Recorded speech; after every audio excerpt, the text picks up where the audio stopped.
Hey YouTubers, diecast collectors, it's Jared White, the J-Man 63, and today I have a new diecast I am reviewing. I would have put this in a haul video, but I do not have much of a haul together, so I figured I'd keep you guys updated with at least a new review of a new car that I kind of just got maybe about, I think it was about a month ago I got this thing. And we're going back today, way back to, I think, around 2005. And this is the awesome Jesse James Coors Bandit. This is by Malibu International. As you can see, the box is not in the best shape. We kind of got this big old dent right here. You see the top of the box right here. Trans Am. I think this is I'm gonna say it's a 1980 Trans Am, so not exactly everyone's favorite year. But when you see this car, you'll see how souped up this thing is. Alright, on the back, you get West Coast Choppers and Jesse James trademarks and exclusively licensed to Malibu International. Adult collectible. This product is intended for purchase and enjoyment to individuals of legal purchase of age of alcoholic beverages. So they wouldn't let you buy this if you were under 21 years of age. Kind of interesting. It's kind of just a toy. I don't know why. I know it says Coors on it and everything. But there you go, General Motors. Underneath you got the trademarks for Pontiac, all that. Now let's get to the diecast. Alright. So the first thing is, this car is awesome. It's so detailed. Start with the front here. Now you look at this car. You'll notice there are smoked headlight lenses on this car. If you look, there's a nice chrome Pontiac emblem right here. And if you look underneath, this is not so common on 1/24 scale.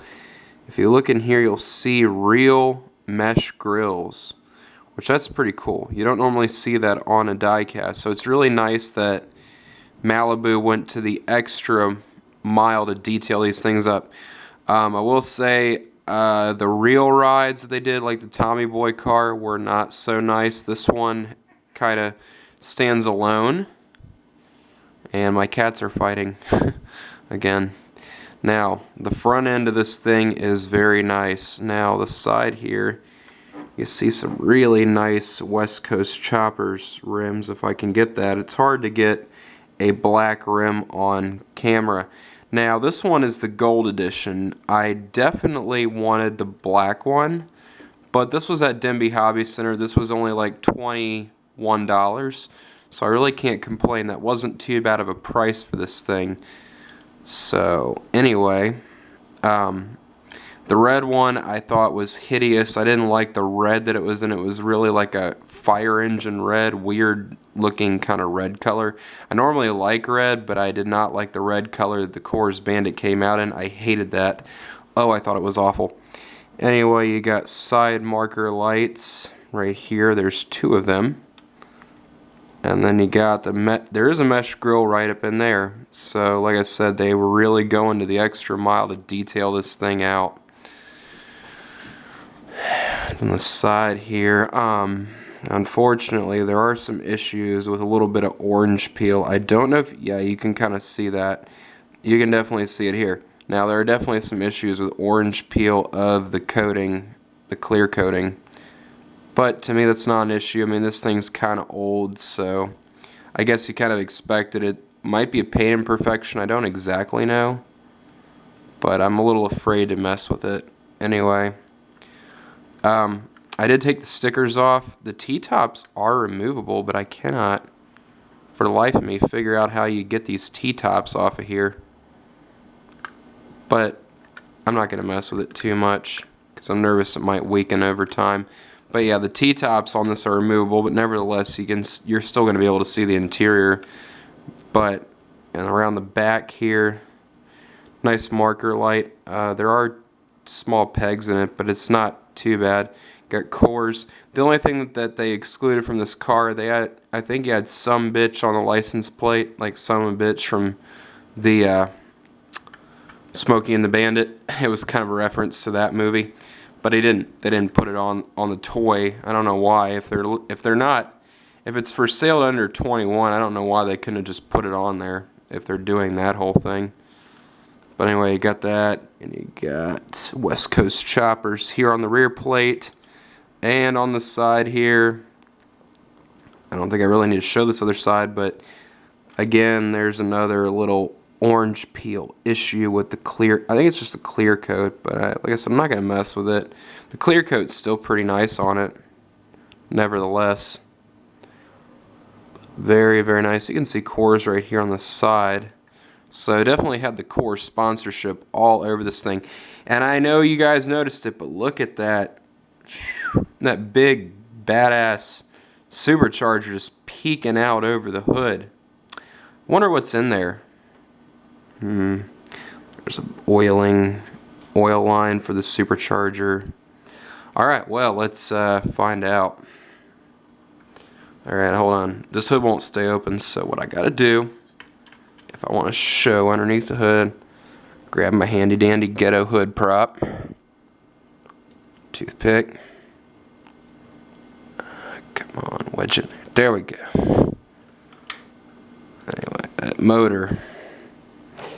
Get in there as much as I can, but that engine is very well detailed. You can see the jegs on the valve heads right there. I'm trying to get in. That's about as much as you're gonna get there. I'm sorry, guys. Focus. Yeah, you can see just that big old supercharger. You got all the only thing that's really not done is wiring. I mean, they pretty much did everything on there. See if I can focus a little more, but there you go. You can kind of see it now. If my camera wants to focus on it. Why is it blurry now? It's weird. But yeah, you can kind of see that. But anyway, yeah, I could spend a while underneath here because this motor is super detailed.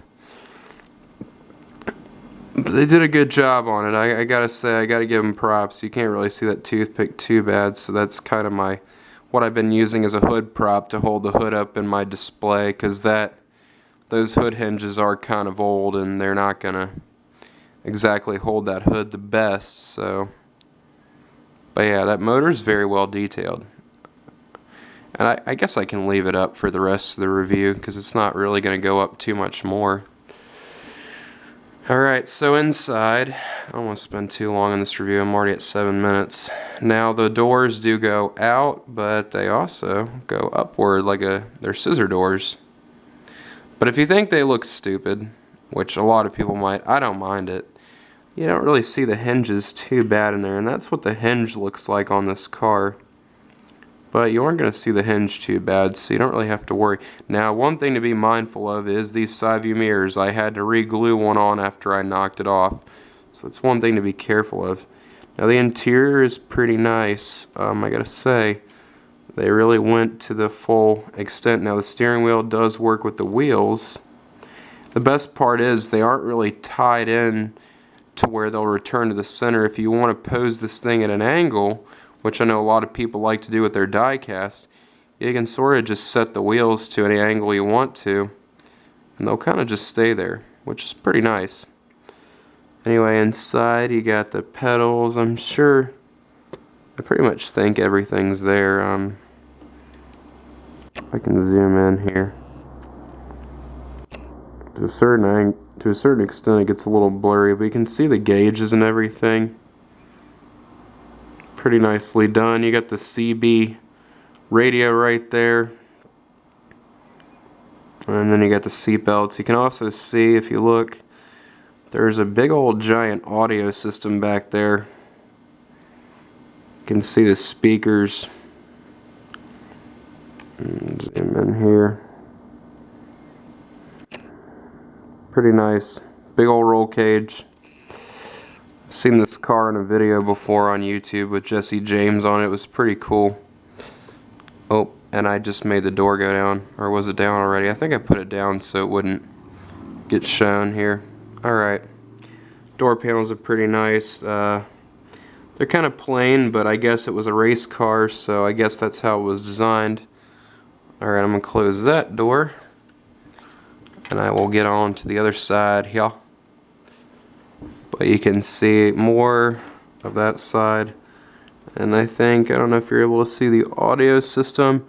Oh, I didn't even notice this, but look at the seatbelts. They tied them right to the roll cage, so it's built like... Oh, wow.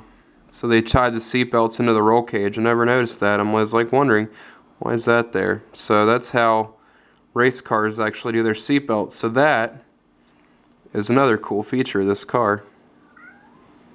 I'm just learning all kinds of things about this car today. It's pretty nice. I don't think there's no carpeting, but you got textured mats inside there to represent floor mats. And of course this door also does that neat little Lamborghini door thing. Pretty cool. This one's a little more prone to gravity, but it's still pretty nice. So anyway, alright, so now on to the trunk. There's some junk in the trunk. You got a fuel cell back here. It's just a standard fuel cell. Not really much to highlight there, but you can see that in the back. There's also a review of this, but I'm going a little more in depth with it. Alright, so like I said, nice gold paint job, nice interior. Now I'm going to move on to the underside. Alright, so you can see there's exhausts that exit out the side right there. I didn't mention that before. But here is the underside. You got the fuel tank. Very protruding screw holes there, unfortunately. Wish they had made those a little more invisible, but I guess there really wasn't any other way to do it. Underneath you got, you can see that this is all the way through engine block. There is no plate for an engine here. This is not a Jada, so this is very well detailed.